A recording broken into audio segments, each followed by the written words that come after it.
আমি এখন আছি রাজশাহীর বিখ্যাত আমের বাজার বানেশ্বরে।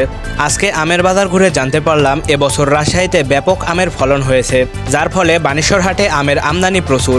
কিন্তু বাগান মালিকরা বলছে এবার আমের ব্যাপক ফলনের কারণে আমের দাম খুবই কম।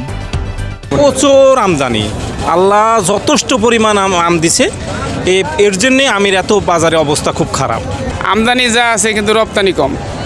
এ যতটুকু আমদানি এটা তো কিছুই না, আসলে তো রপ্তানি হচ্ছে না। পর্যাপ্ত পরিমাণ খুব বেশি বৃষ্টি হওয়ার কারণে আমের কালার খারাপ হচ্ছে, এই জন্য বাজারটা একটু কম। কালার ভালো হলে আমটা ভালো দামে বিক্রি হয় আর কি।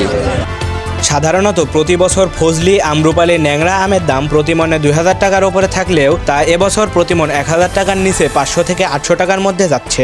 এগুলো ফজলি আম দাম গতকালকে তো 800 থেকে 1000 দিছিলাম, এখন তো 500 550 দাম বলে আজকে। ফজলি আম গতকালকে বাজার ছিল 600 থেকে 800 পর্যন্ত, আর আজকে তো এইমাত্র বাজারে ঢুকছি এখন।